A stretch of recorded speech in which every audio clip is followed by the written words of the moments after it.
Well, you might be curious why a couple young guys are up here, and that reason is actually our grandfather, Fred Loseke, is going to be receiving the next award. So we're just going to share a little bit about his time at Acacia and what we felt about his achievements here. So, Brother Loseke, my grandpa, and his grandpa as well, he first visited Acacia during Rush Week in the fall of 1956. And although he was immediately interested in the house, at that time he had already made a prior living commitment. And so over the next semester, in the spring of 1957, he officially joined Acacia with roll number 473. And then over 30 years later, Brother Loseke has remained extremely involved in the affairs of K-State Acacia. While he was living in Hutchinson, Kansas in the early 90s, Brother Loseke started attending the annual Sam Under Stag Weekend golf tournament, which is still going on today, and I know he still makes a part of every year. Golf tournament held every summer in Manhattan. Soon after, he became a member of the House Corporation Board. He then became a member of the Finance Board and was an important part of the fundraising efforts that helped K-State Acacia refound its chapter at Kansas State. So since then, since his role in refounding, he's been serving as the senior treasurer of Acacia. So I can say personally that he's been a huge help. So I was served for 1 year as the undergraduate treasurer of Acacia. And so we are responsible for handling the roughly $250,000 budget for Acacia. And so we would prepare all of our notes and track every check down to the penny. And every month we'd send the records to my grandpa, and he would check over everything. And he'd check everything down to the penny to make sure everything's correct. He's done that for almost 20 years. Almost 20 years, so what is that? Almost $5 million. He's tracked down to the penny. So, so he's done a fantastic job there. And I don't know how many treasurers there's been since he started helping, probably 10 or 20, and I can assure you that everybody else has the same feelings for that. He also helped, so when the chapter was refounded, there was no system for bookkeeping that we were aware of. And so he worked with every treasurer along the way, developing the system and refining it to where it is now, which is really efficient. I know that I learned it quickly and really enjoyed using it, so it's been a big help there. So, but probably the highest compliment that we can pay to our grandpa here is that he told us that his goal when helping with refounding at Acacia was he wanted to make the chapter suitable again to where he'd be proud to recommend it to his grandkids. And we can personally say we're living proof that he accomplished that goal. So it's our pleasure to award our grandpa with the Foltz Award for his unusually great additions financially to the chapter of Acacia.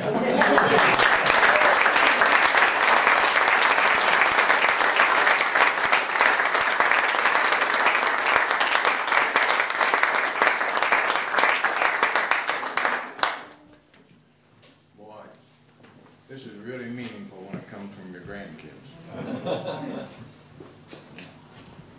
Nothing could make me more proud. You know, I grew up in a little town in northwest Kansas, big city of Jam.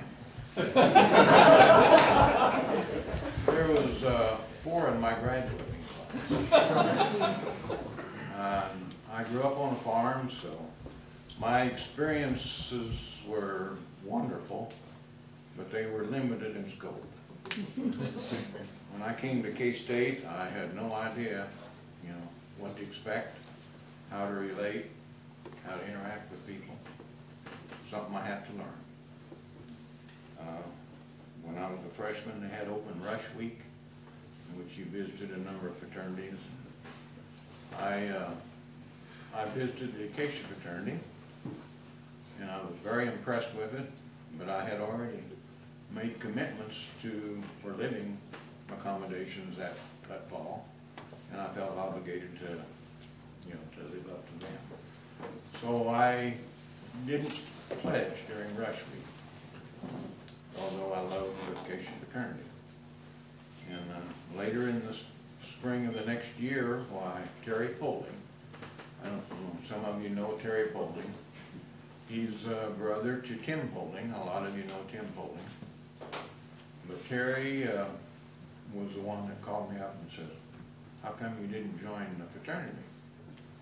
And I told him, and he said, "Well, why don't you come back up and visit?" And so in the spring of 1957, I came up and visited, and I decided to join the fraternity.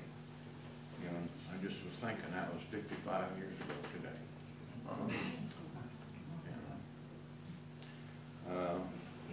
been wonderful, wonderful experience for me. I learned a lot here. My friendships are just, you know, just can't begin to know how much they mean to me. There's a lot of decisions you make during this period of time in your lives.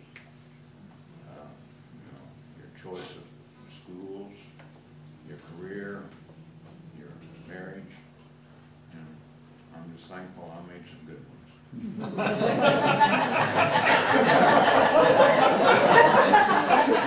I want to introduce my wife, Katie. Will you stand up, Katie?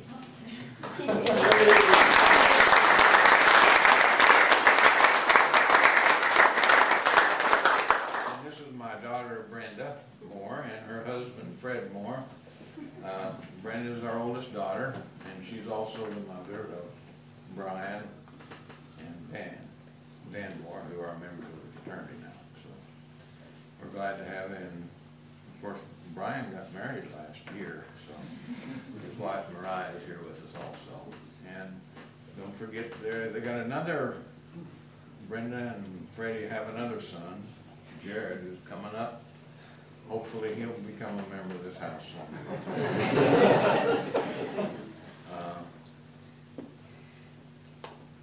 This Tiny Foltz Award, when I think about it, I knew Tiny Foltz personally. I served as treasurer of the house, and Tiny would come up for an occasion, and one of the first things, he'd always seek me out and say, "How's the house doing? Are you paying all the bills?" And he'd always leave, you know, $5 or $10 was a lot of money back then, and he'd always give me $5 or $10 for his meal, because he wanted to support the house. And, he was a faculty advisor to fraternity on campus, and he certainly wasn't one of the leaders in this house. And I had a lot of strong feelings for him. And so it's special meaning that, you know, that I knew the man this award for. When I was a treasurer, our house bill was $78 a month.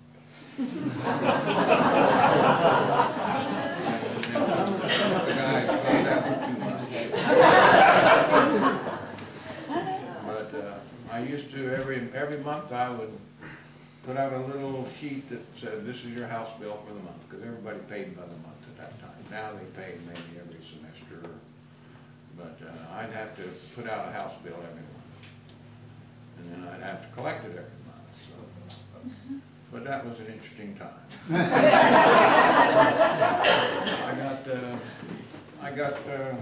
I instituted a fine for failure to pay late. That didn't make me really popular for a while. But it worked. The last year I was treasurer, we didn't have a single dollar that wasn't collected that was due.